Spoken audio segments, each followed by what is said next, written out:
Hey guys, it's Chantel from Fanlala, and I'm here with the lovely Dove Cameron. Hi. And we're gonna find out some fun details about what's going on with her.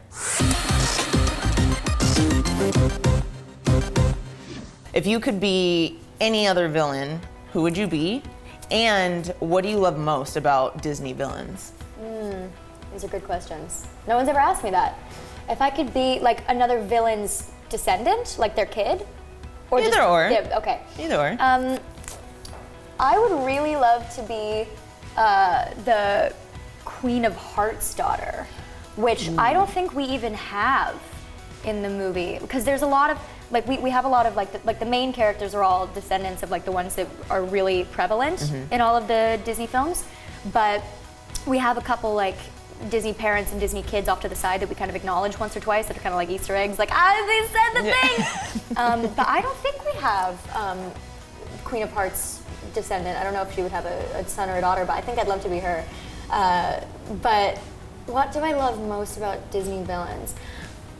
Funny thing is, and I'm not just saying this because we shot the movie, and this is like a good thing for me to say, I always wanted to be Maleficent whenever I watched Disney movies, because I had this really amazing father figure type man in my life named Stephen Fogel, who cast me in my first play, and he was like my best friend growing up, and we were really tight, and we would always watch all these Disney movies together.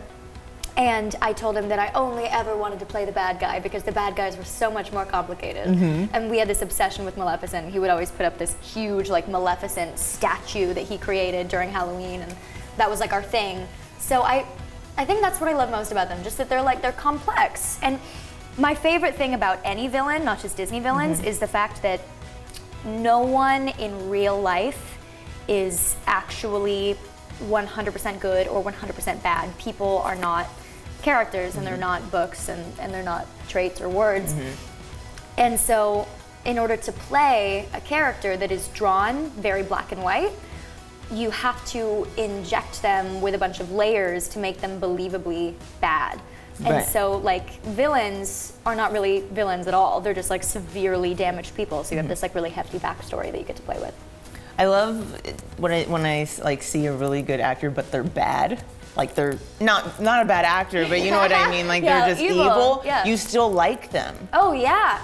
But Yeah. and that's how you know they're really good, if you like them and they do evil things. Right, You know? and that's something that you really have to, like, think about and work on as like a, and that's the other thing, is that the leads of this film are evil, but you can't hate them because otherwise why would you watch the movie?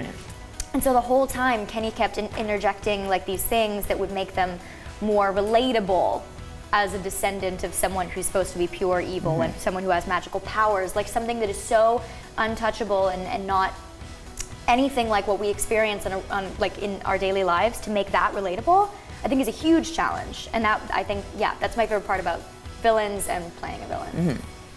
My first question is, tell us how it was to shoot Descendants. Descendants was one of the craziest things that I've done in my entire life.